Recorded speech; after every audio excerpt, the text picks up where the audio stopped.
Seja bem-vindo ao podcast do Ministério Fronteira. A mensagem que você vai ouvir foi pregada pelo pastor Álvaro Cruz na nossa igreja na Barra da Tijuca, no Rio de Janeiro. Nossa oração é para que você seja abençoado por essa palavra.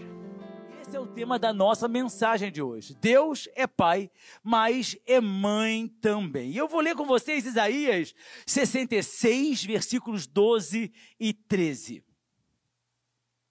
Pois assim diz o Senhor, estenderei para ela a paz como um rio e a riqueza das nações como uma corrente avassaladora. Vocês serão amamentados nos braços dela e acalentados em seus joelhos. Assim como uma mãe consola seu filho, também eu os consolarei. Em Jerusalém vocês serão consolados. Aqui, Deus começa a se apresentar da mesma forma que uma mãe que consola seu filho. E ele diz, da mesma forma, assim como uma mãe, eu também os consolarei. Em muitas partes da Bíblia, Deus compara seu amor ao amor de uma mãe. Ao amor de uma mãe. Isaías 49:15. Será que uma mãe pode esquecer do seu bebê que ainda mama e não ter compaixão do filho que gerou? Embora ela possa se esquecer, eu não me esquecerei de você. Essa é uma pergunta que hoje nós sabemos que muitas mães efetivamente esquecem dos seus filhos, maltratam os seus filhos e infelizmente algumas até matam seus próprios filhos. Salmo 131:2 nos diz assim: de fato, acalmei e tranquilizei a minha alma. Sou como uma criança recém-amamentada por sua mãe. A minha alma é como essa criança. A Bíblia nos mostra que a tranquilidade que vem através da segurança e confiança plena que nós temos em Deus, nos faz como uma criança recém-amamentada por sua mãe. E se tem algo sereno, queridos, e as mães que estão aqui sabem disso, porque todas as mães que têm filhos, ou os filhos ainda são neném, ou já foram outrora, se algo que transmite serenidade, tranquilidade, é uma criança recém-amamentada por sua mãe. E a minha alma, a sua alma, a Bíblia diz, precisa ser como essa criança amamentada por Deus. A Bíblia traz inúmeros exemplos de mãe, e exemplos de mãe que a Bíblia nos apresenta. A Bíblia nos apresenta Maria, a mãe de Jesus, a submissão de Maria. A Bíblia nos apresenta a mãe impaciente que aprendeu a ter fé, Sara, que foi mãe de Isaac. A Bíblia nos mostra também o destemor de uma mãe chamada Joquedebe, que foi mãe de Moisés. Nos mostra a constância da oração e da espera em Deus de Ana, que foi mãe de Samuel. Mas tem uma mãe na Bíblia que fala muito ao meu coração. E é um registro único nas páginas da Bíblia de uma mulher chamada Rispa. Rispa é a mãe modelo. Nós vamos ver então a história de Rispa, um modelo de mãe. E me acompanhe numa leitura que está no livro 2 Samuel, capítulo 21, versículos de 1 a 14. Durante o reinado de Davi, houve uma fome que durou 3 anos.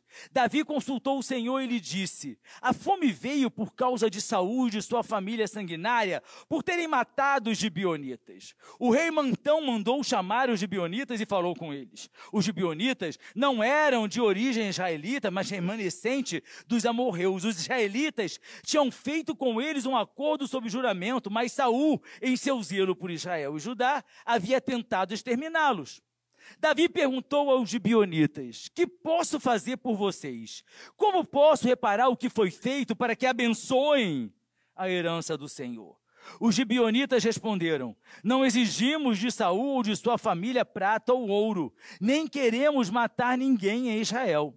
Davi perguntou: o que querem que eu faça por vocês? E eles responderam: quanto ao homem que quase nos exterminou e que pretendia destruir-nos para que não tivéssemos lugar em Israel, que 7 descendentes dele sejam executados perante o Senhor em Gibeá de Saul, no monte do Senhor. Eu os entregarei a vocês, disse o rei. O rei poupou Mefibosete, filho de Jonatas e neto de Saul, por causa do juramento feito perante o Senhor entre Davi e Jonatas, filho de Saul.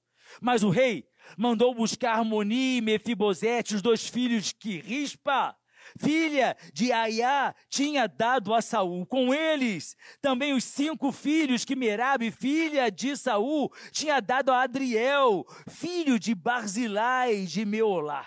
Ele os entregou aos gibeonitas, que os executaram no monte perante o Senhor. Os 7 foram mortos ao mesmo tempo nos primeiros dias da colheita de cevada. Então Rispa, filha de Aiá, pegou um pano de saco e o estendeu para si sobre uma rocha, desde o início da colheita até cair chuva do céu sobre os corpos. Ela não deixou que as aves de rapina os tocassem de dia, nem os animais selvagens à noite. Quando Davi foi informado do que Rispa, filha de Aiá, concubina de Saul, tinha feito, mandou recolher os ossos de Saul e de Jonatas, tomando-os dos cidadãos de Jabes Gileade. É claro, queridos, que é uma história tremendamente trágica, mas demonstra aqui de uma forma absolutamente clara o amor que uma mãe deve nutrir por seu filho e, por analogia, para que nós possamos compreender o amor que Deus nutre por cada um de nós. Essa passagem ela é muito rica em lições para mães, para pais, para filhos, para aqueles que são filhos de Deus. Primeira coisa que a gente vê é que durante 3 anos não houve chuva, porque houve uma fome que durou 3 anos. E Davi, já rei, ficou contemplando o povo passar fome e achando que aquilo era alguma coisa natural, e ele percebeu que não conseguia controlar a despeito das medidas que ele viesse adotar, e ao final de 3 anos ele resolveu então consultar ao Senhor. 2 Samuel 21, versículo 1. Durante o reinado houve uma fome de 3 anos. Davi consultou o Senhor. E o Senhor respondeu: a fome veio por causa de Saul e de sua família sanguinária por terem matado os gibeonitas. Me causa perplexidade o fato de que ele esperou 3 anos para perceber que havia algo errado. E muitas vezes na nossa vida é assim. Parece que tem uma coisa errada, mas não está muito errado, não. Parece que tem um problema ali com meu filho, mas eu acho que não tem. Ele é rebelde, mas isso é normal. Ele está crescendo rebelde, mas isso é normal. Ele não quer ir à casa de Deus, mas isso é normal. Ele não gosta de quando eu falo de Deus para ele, mas isso é normal. E aí o filho vai crescendo, a situação vai se tornando mais trágica. E aí quando a pessoa percebe, ela já não tem mais o que fazer, a não ser gritar por socorro em Deus. As pessoas percebem que o casamento está esfriando, que já não tem mais aquele mesmo relacionamento, aquela mesma alegria de conversarem um com o outro, que já não tem mais aquele prazer de compartilhar a vida, mas elas vão achando que isso é normal e vão esperando que com o tempo as coisas se acomodem. As pessoas começam a entrar em dívida. E aí uma dívida, para cobrir aquela dívida é feita uma outra dívida, que para cobrir aquela outra dívida é feita outra dívida, e o buraco da dívida vai crescendo e nada é feito, porque as pessoas demoram a perceber, como Davi, que algo precisa ser feito. E a pergunta é, quanto tempo nós vamos levar para entender que ao nosso redor, dentro da nossa casa, às vezes, ou com as nossas vidas, há algo errado?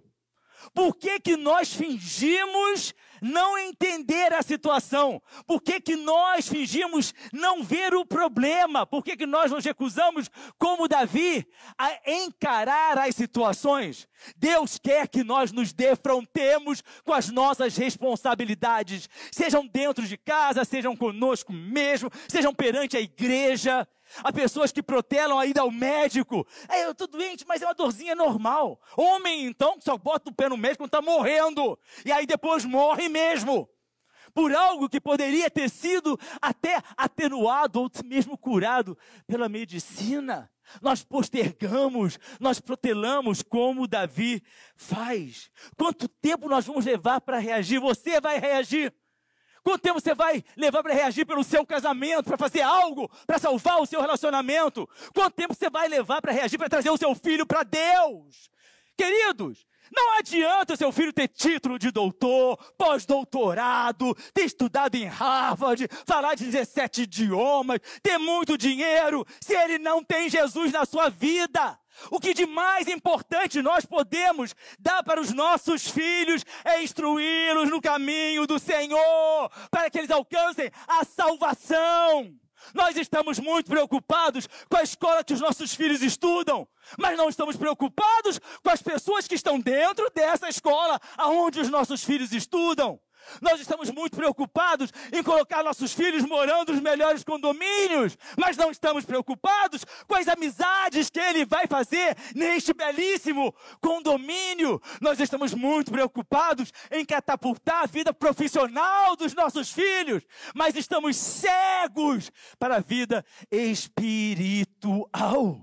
E o que de mais importante, pais, mães, filhos, nós temos é a nossa salvação em Jesus Cristo.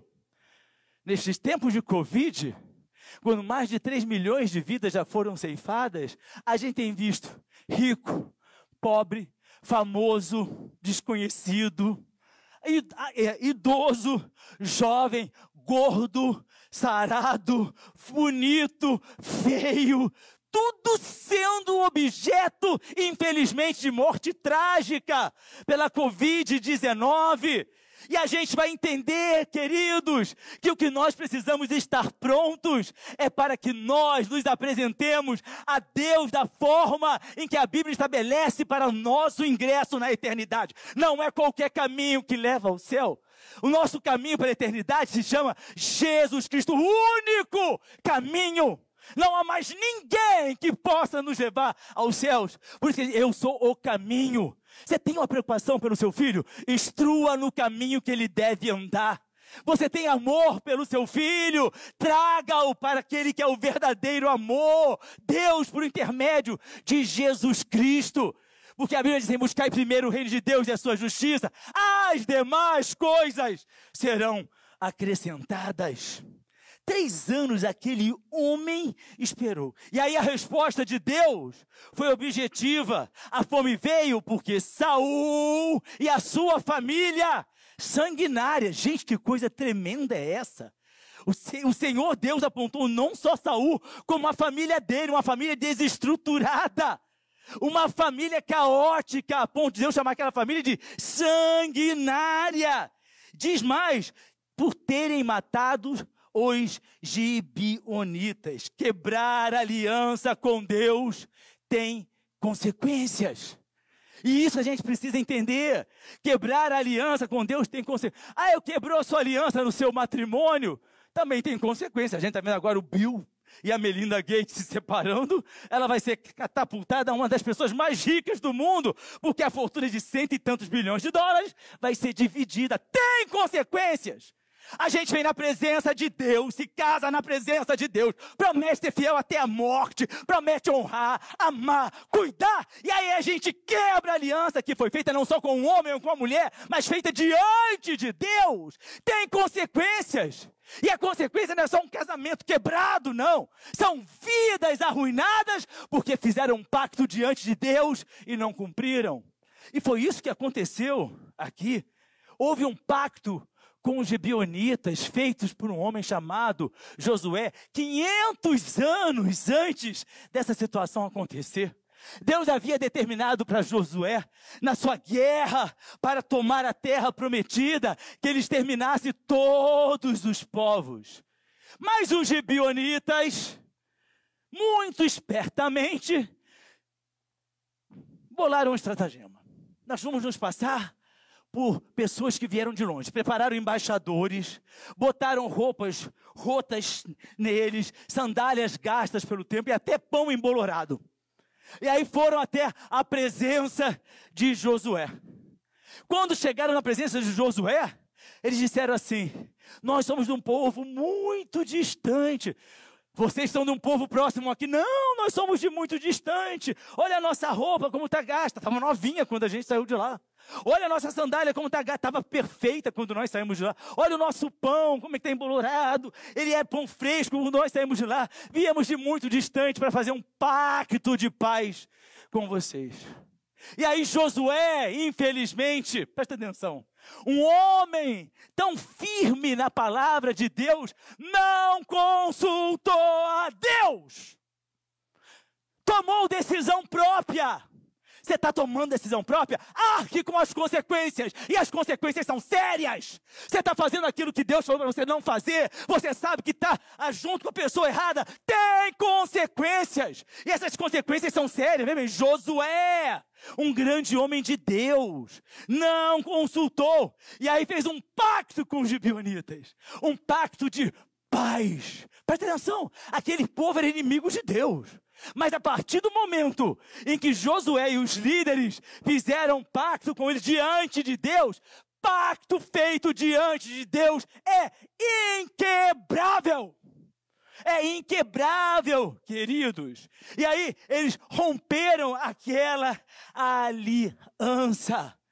500 anos depois dessa aliança foi rompida por um homem chamado Saul.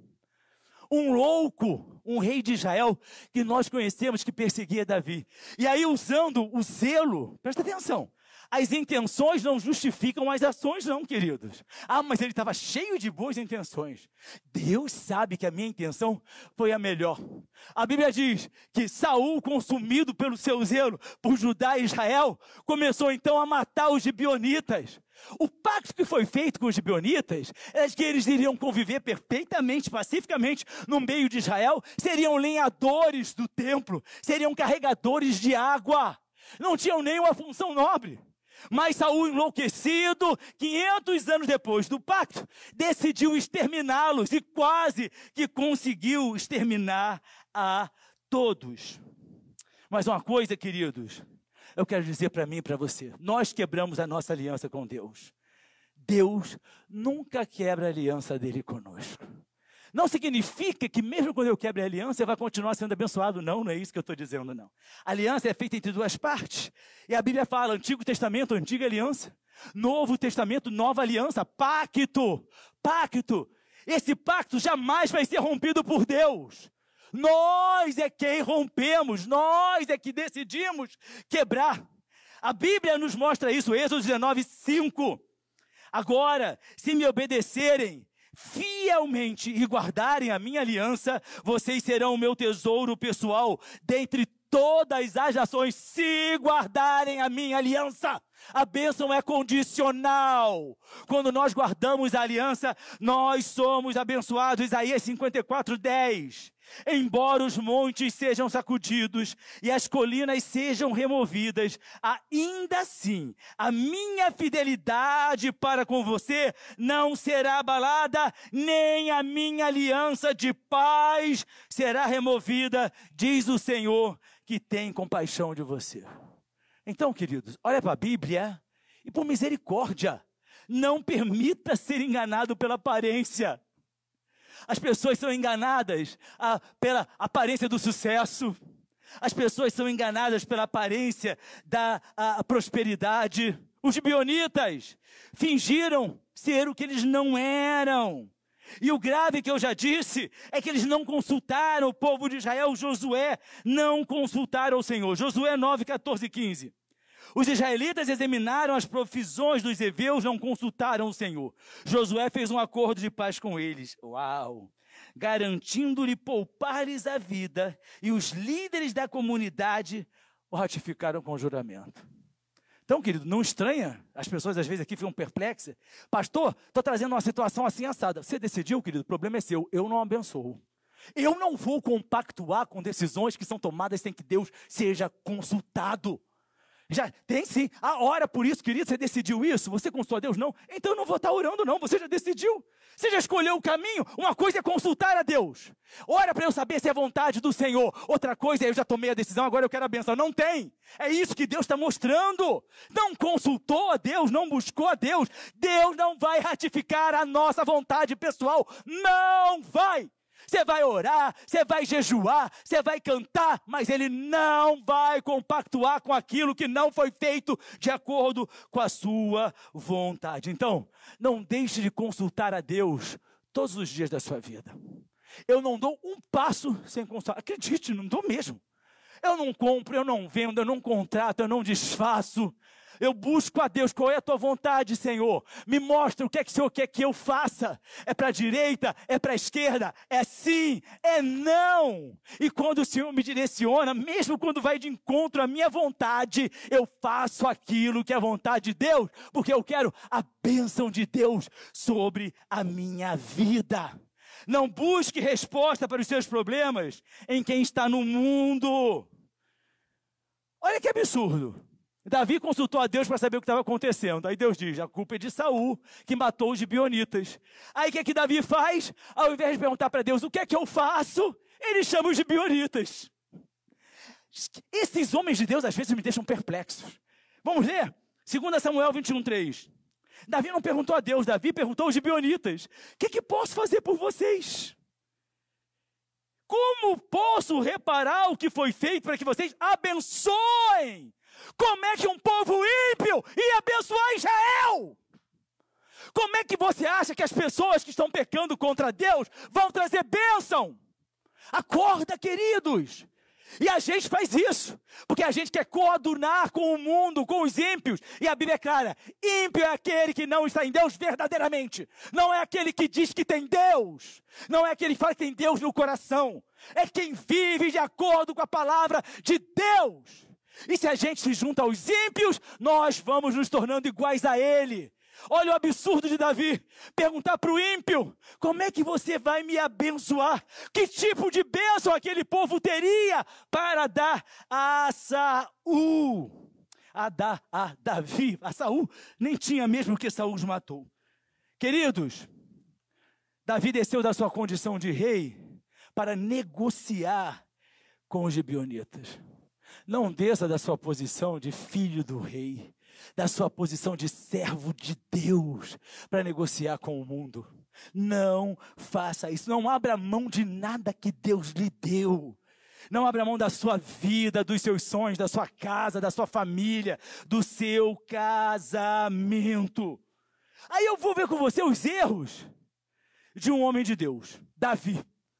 Davi perguntou o que os gibeonitas queriam. Ele tinha que ter perguntado para Deus. Mas a gente quer seguir o coração. A gente quer seguir a nossa inteligência, as aparências. Não, parece que vai dar certo.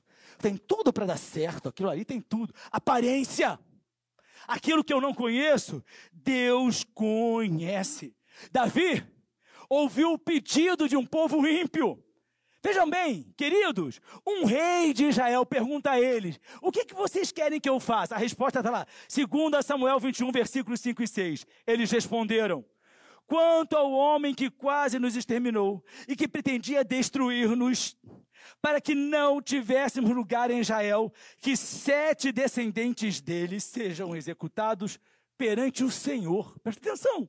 Vocês estão entendendo o que os gibeonitas estão falando? Sacrifício humano perante Deus.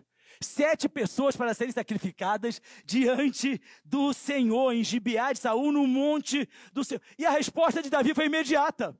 Eu os entregarei a vocês, disse o rei. Davi acatou um pedido que ia de encontro ao que a palavra de Deus determinava. Presta atenção, queridos. Enforcamento na lei é para quem era apóstata. É para aqueles que adoravam Baal-Peor.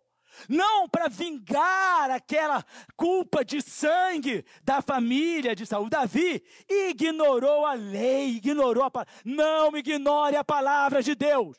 Não ignore a Bíblia. Se a gente, quando ignora a lei humana, tem consequências, tudo bem que aqui no Brasil a coisa é mais maleável, mas tem consequências mais sérias para um, mais relaxadas para outros. E cuidado, queridos, para não acatar sugestões, conselhos ou orientações de quem não conhece o Senhor. Sabe por quê? Vai ter morte nisso. Não entregue nada seu. Lute. aqueles homens exigiram 7 descendentes de Saul. E Davi, rei, disse, eu vou entregar. E a Bíblia nos mostra que foram 5 filhos de Merabe, filha de Saul, e os 2 filhos dessa mulher chamada Rispa, que era concubina de Saul, que já havia morrido. Claro, Davi já era rei. E a Bíblia nos mostra que esses filhos foram tirados, como nós lemos, e foram levados para enforcar. Aí você imagina, querida mãe, homens batendo na sua porta dizendo, eu vim buscar seu filho para ser enforcado. Por quê? Porque o rei mandou. E eu posso ver claramente que essas 2 mulheres lutaram pelos seus filhos. Lutaram o que podiam para manter seus filhos vivos, para que eles não fossem retirados de dentro da sua casa. Você tem lutado pelo seu filho? Ai, pastor, eu trabalho dia e noite para dar uma escola boa. Não é isso que eu estou perguntando? Você tem lutado em oração pelo seu filho? Você tem pregado a palavra de Deus? Você tem jejuado pelo seu filho? Você tem educado o seu filho da maneira que ele precisa ser educado? Você tem lutado pelo seu filho? Ou você tem deixado a sociedade carregá-lo sobre os valores politicamente corretos? Você tem lutado pela sua vida? Você tem lutado pela sua família? Mas é lutado, queridos. Lutar. Não estou falando bate-boca, não estou falando briga. Eu estou falando luta na presença de Deus. Joelhos dobrados, oração, jejum, consagração, busca da misericórdia do Senhor. Você tem feito isso? Poucas pessoas têm feito isso. Poucas, sabe por quê? Eu tenho preguiça de orar. Jejuada, assim, de vez em quando, pastor. Sabe, frequentar a culto de oração. Pastor, isso aí, sabe? Você tem lutado? Essas mulheres lutaram. Porque presta atenção. Se você não lutar por aquilo que é seu, se você não lutar pela sua vida espiritual, se você não lutar pelo seu casamento, se você não lutar pelos seus filhos, o mundo vai levá-los.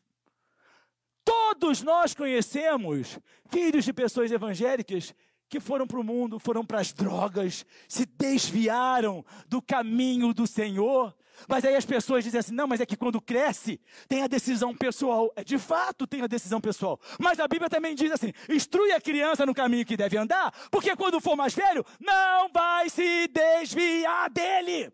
Quando é bem instruído, quando é bem falado, pais que lutaram por eles, eles não se desviam. Eu me converti, tinha 6 anos de idade, eu tenho 61 anos de idade e nunca me desviei da casa do Senhor. Meus filhos estão aí, nossos filhos, nunca se desviaram da casa do Senhor. Nós precisamos lutar, queridos, desgasta, cansa. A pessoa, eu não aguento mais, estou falando a mesma coisa, não acontece nada. Bem-vindo à minha vida de pastor, bem-vindo. Exatamente assim. Você fala para a pessoa, faz isso. A pessoa vai e faz justamente o contrário. Aí depois fica, está dando errado, pastor. Aí volta, aí você fala, não, meu filho, faz isso, minha filha, faz aquilo. Faz justamente o oposto. E a gente continua, porque a gente ama. Porque a gente quer ver aquelas vidas abençoadas. Então, não abra mão. Seu casamento está difícil. Não desista dele. Não desista de buscar na presença do Senhor. Aqueles homens foram entregues aos gibeonitas. E os gibeonitas os enforcaram, diz a Bíblia na passagem que nós lemos, nos primeiros dias da colheita da cevada. Isso era mês de abril. No mês de abril, aqueles homens foram enforcados. E foram enforcados, e seus corpos foram abandonados, porque para que os seus deuses aceitassem o sacrifício, era necessário que chovesse. E enquanto não chovesse, aqueles corpos tinham que estar pendurados no local do enforcamento. Aí entra Rispa, que já tinha lutado pelos seus filhos, e agora vai lutar por filhos mortos. Você está entendendo, queridos? Você está entendendo o amor de uma mãe que amou seus filhos, até mesmo depois que eles estavam mortos? A Bíblia diz que o amor dela era tão grande, que ela foi, estendeu sobre a rocha, acampou sobre a rocha, se vestiu de saco e ficou cuidando de filhos mortos. Rispa é o amor ilimitado de uma mãe. Leia comigo o versículo 10. Então Rispa, filha de Aiá, pegou um pano de saco e o estendeu para si sobre uma rocha, desde o início da colheita até cair chuva do céu sobre os corpos. Sabe quando é que caiu chuva sobre os corpos? Sabe quando é que a chuva vinha? Eles foram enforcados em abril. A chuva vinha em outubro. Frequentou a escola da tia Maricota? Abril, maio, junho, julho, agosto, setembro, outubro. Mais de 6 meses. A gente desiste na primeira semana. Dieta que foi mandada para o espaço, começou na segunda-feira, na quinta-feira já parou. Compromisso que é feito com Deus, eu não vou fazer isso, eu não vou fazer aquilo. Começa no domingo, não chega ao próximo domingo. Exercício físico, não, eu vou fazer. Aí começa um dia, segunda, agora vou descansar, não. Eu vou para academia, já falei isso aqui, as academias enriquecem com pessoas que desaparecem, que desistem dos planos, que compram. Exatamente assim. Nós desistimos. E a Bíblia quer que nós sejamos o exemplo dessa mulher. Essa mulher não ia ter nada de volta, queridos. Os filhos não iam ressuscitar. Os filhos não iam voltar a estar vivos. Mas ela estava ali preservando e honrando seus filhos que já estavam mortos. O que nós estamos fazendo pelos filhos que estão vivos? Tem muito filho que está morto espiritualmente. Pode não ter morrido fisicamente, mas morreu espiritualmente. Ama o mundo, quer o mundo. Porque muitas vezes foi direcionado por isso pelos próprios pais. Porque os pais dizem, não, ele tem que viver a vida dele. Quando for mais velho, ele toma a decisão dele. Vai entregando. Não pode entrar no quarto do filho. Não, o filho tem privacidade. E aí o filho faz o que quer dentro de casa e os pais não estão nem aí. Achando que não vai ter consequência. Pastor, você está indo de encontro à pedagogia moderna? Estou sim. Eu estou falando aquilo que é Bíblia. A gente tem que cuidar daquilo que está dentro da nossa casa. A gente tem que cuidar do nosso. É engraçado, o brasileiro adora cuidar de carro. Sábado é o dia nacional de lavar carro. Lava carro, passa glicerina que passa na roda? Esqueci, é isso? Bota aquele cheirinho dentro do carro e não sei o que. Tem gente que a pessoa para entrar no carro tem que limpar o pé. Do carro, ele cuida. Tem mãe que é obcecada por limpeza. Aí não pode, tira o sapato. Agora todo mundo tira por causa da Covid. Não senta aí, porque o sofá está forrado com plástico para ninguém sentar, para não sujar. Não tira essa cadeira do jantar. Vai comer na cozinha, porque isso aqui é só de enfeite. Disso a gente cuida. E dos nossos filhos, e da nossa esposa, e do nosso marido, e da nossa família, e do nosso relacionamento com Deus. Esse amor ilimitado de Rispa era para cuidar daquilo que era dela. Cuide do que é seu. Ninguém vai cuidar para você. Ninguém vai cuidar no seu lugar. Não pense você, queridos, que seu amigo vai cuidar. Dá conselho e vai dar os montes. Estou com um problema no casamento. Faz isso, faz aquilo. Vou fazer. Aí depois o problema é seu. Ele não vai estar lá dentro da sua casa para resolver nada. Porque você consultou quem não devia. Vai buscar a Deus, homens e mulheres de Deus, que possam dar uma orientação sadia, de acordo com a palavra de Deus. Ninguém vai lutar por você, a não ser que você decida lutar e Deus vai estar ao seu lado. Aquela mulher estendeu para si um pano de saco sobre a rocha, desde o início da colheita.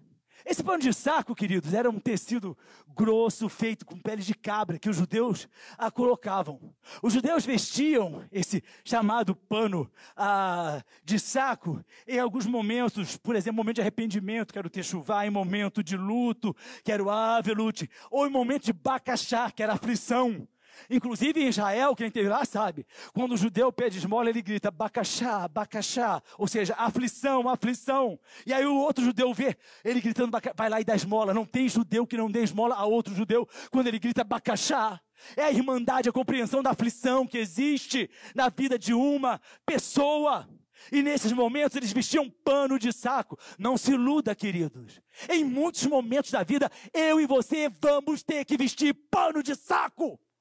Vamos ter que nos render a Deus. Vamos ter que chorar aos pés do Senhor. Vamos ter que pedir misericórdia. Vamos ter que apresentar a Ele arrependimento. Vamos ter que pedir a Ele perdão, para que nós possamos ser abençoados. Nós vamos ter que gastar a nossa energia aos pés do Senhor. Não há outra forma de sermos abençoados. Aquela mulher vivenciou a decomposição dos corpos de seu filho. Será que você pode imaginar isso? Uma mãe, eu não consigo imaginar isso. Uma mãe na rocha, vendo os corpos dos seus filhos enforcados, acompanhando a decomposição dos corpos através dos dias. E ela estava ali, a Bíblia é clara, para afastar as aves de rapina. Ela estava ali, a Bíblia é clara, para afastar os animais selvagens, para que não comessem os cadáveres dos seus filhos. Que mulher é essa? Que coragem é essa? Que determinação é essa? Que falta hoje nas igrejas? Determinada a lutar, porque ela não ia ter recompensa. Presta atenção, ela lutava e não esperava recompensa. Hoje nós esperamos sempre o pagamento. A gente faz esperando o que é que vai nos ser dado, em troca daquilo que nós fizemos. Aquela mulher fazia porque amava seus filhos. Você consegue imaginar que ela passava seus dias olhando, eu penso assim, imaginando e lembrando a todas as cenas que ela vivenciou com seus filhos criança, seus filhos correndo, seus filhos brincando, seus filhos doentes, todos os cuidados que ela teve. Você imagina o sofrimento, a dor daquela mulher? Tinha muita gente que dizia assim, eu vou embora, é demais para mim. E eu já ouvi isso. Não aguento mais, chega! Não diga isso em nome de Jesus. Porque quando você diz chega em alguma situação que você está passando, sem que Deus tenha determinado que é necessário dizer, você está autorizando Satanás a destruir você. Crente abre a boca com muita facilidade para falar besteira. Crente diz muita baboseira que não deveria dizer. Cala a boca! Se você não sabe o que dizer, cala a boca! Se a sua raiva está te empurrando, cala a boca! Se está te incomodando, eu preciso falar, eu tenho que dizer, Não diga! Porque se você disser, você perde a bênção. Essa mulher fez isso. Essa mulher estava sofrendo, arrasada, e ela permaneceu na rocha, permaneceu ali com roupas de sal, ou seja, jejuando. O que nós fazemos? De que forma nós lutamos? De que forma nós buscamos ao Senhor? 2 Samuel 21:10 diz assim, ela pegou um pano de saco e o estendeu para si sobre uma rocha. Ela saiu do conforto da sua casa e foi acampar em cima de uma rocha. Saia do conforto da sua vida. Uma vez eu ouvi de uma senhora, eu não vou ficar chorando pelo meu filho. Eu não vou ganhar rugas pelo meu filho. Hoje ela ganha rugas, ela ganha literalmente cabelos brancos, porque o que aconteceu com o filho dela foi tão avassalador que talvez ela nunca mais recupere. Porque na nossa arrogância humana, nós temos que agir de acordo com aquilo que a sociedade... A gente age de acordo com o que Deus... Se Deus chegar e falar assim, você vai vestir pano de saco, você vai se humilhar na minha presença, você vai sair do seu conforto para buscar aquilo que você precisa buscar, nós vamos ter que fazer. Hoje as igrejas estão cheias de coaches espirituais. Vai na tua força, faz o que teu coração determina, Deus vai fazer por você. Determina a bênção. Quem somos nós? Nós não vivemos de coaching, queridos. A Bíblia diz, eu não vivo daquilo que eu vejo, mas eu vivo pelos olhos da fé. E nossos olhos estão voltados para aquilo que Deus determinou. Quanta dor dessa mulher. Mas Rispa lutou por seus filhos. De dia vinham as aves, pequenos animais, estava lá ela para afastar. De noite, viam os animais selvagens que a Bíblia diz, que ela nem sequer, ela não dormia. Ela ficava esperando de onde é que vinha o perigo. Há grandes perigos, há pequenos perigos. De dia você está entendendo, a ave está chegando e você entende, o problema está vindo ali. Isso não vai dar certo, isso vai dar confusão. Isso vai me trazer problemas. Você está enxergando, faz como rispa, espanta. Aí de noite, quando você não consegue enxergar, os problemas são mais pesados. E aí você vai descobrir mais tarde algo que vai trazer tanto desconforto, tanto incômodo, tanta dor, porque nós não vigiamos, porque nós não enfrentamos. Não importa quanto tempo demore, não desista. 6 meses em cima de uma rocha vestindo saco. 6 meses sobre uma rocha vestindo pele de cabra. 6 meses diante de uma rocha, olhando para a decomposição dos corpos dos seus filhos, a deteriorização dos corpos, mas ela ficou esperando a chuva. Não importa quanto tempo você tem que esperar, em Deus não desista. Não importa. O grande problema, querido, é que nós somos insatisfeitos. Eu tenho uma promessa, tem que ser amanhã, não foi amanhã, não quero mais. Então algo está acontecendo. Aí faz carinha feia, aí fica deprimido, aí fica tristinho. Não vou na igreja porque Deus não fez o que eu queria que Ele fizesse.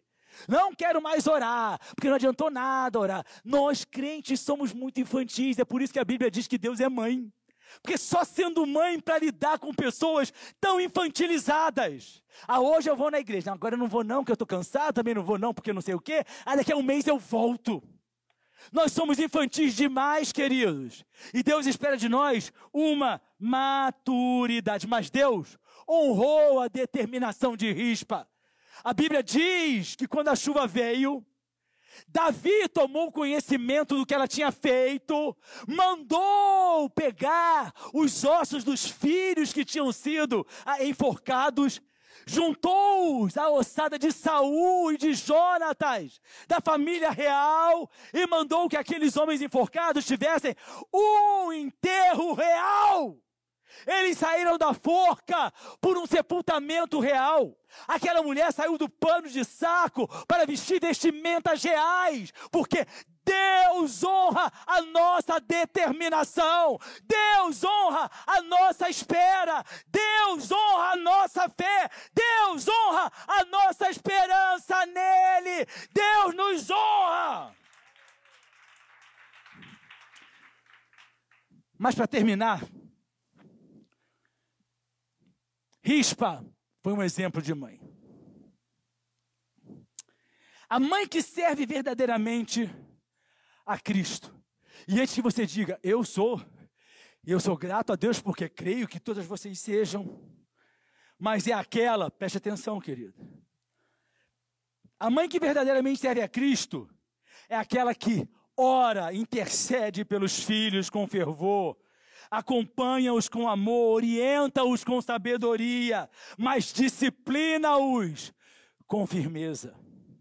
A mãe que é verdadeiramente aquela que se coloca na presença de Deus em favor dos seus filhos e não abre mão de ver seus filhos abençoados na presença de Deus. É aquela que chora por eles, que jejua por eles, que não desiste até vê-los salvos, levantados como colunas, usados como vasos de honra pelo Senhor, mais do que bens materiais.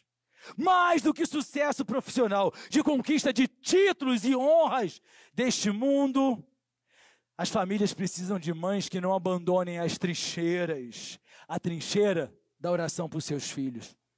Porque quando as mães se prostram em oração diante de Deus, os filhos são levantados por Deus diante do mundo. Você quer ver o seu filho abençoado? Você quer ver o seu filho honrado?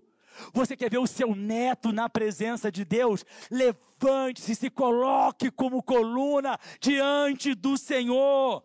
São mães que são guerreiras de oração, são mulheres de Deus, missionárias dentro da sua própria família, pregando o evangelho dentro das suas casas, a fim de que venham tempos de refrigério da parte do Senhor sobre elas, da mesma forma que Rispa. Provérbios 14:1 diz assim: a mulher sábia edifica a sua casa, mas com as próprias mãos a insensata derruba a sua. Presta atenção, quando você vê uma casa derrubada, igual a mulher insensata. Mas quando você vê uma casa edificada, é igual a mulher sábia. Mulheres queridas da família Fronteira, que a cada dia vocês continuem sendo sábias, edificando as suas casas. Exige renúncia, exige pano de saco, exige muitas vezes passar muito tempo em uma rocha, exige lágrimas, de fato exige, mas a honra do Senhor será sempre infalível nas mulheres que o chamam por Deus, nas mulheres que clamam pelo seu nome. Uma vez uma mulher me disse assim, mas é muita responsabilidade para uma mulher. Eu digo, é muita honra para uma mulher saber que ela mantém edificada uma casa, porque nós homens não somos mencionados aqui, porque Deus sabe que as mulheres são mais determinadas, as mulheres são mais fortes emocionalmente, as mulheres lutam por aquilo que elas querem, e quando elas estão na presença de Deus, nem aquilo que é passado vai deixar de fazê-las honradas e vitoriosas em nome de Jesus. Se você quiser saber mais sobre nós, visite nosso site em ministeriofronteira.com. Nos encontre nas redes sociais ou faça parte dos nossos cultos todas as quintas e domingos. Que Deus te abençoe.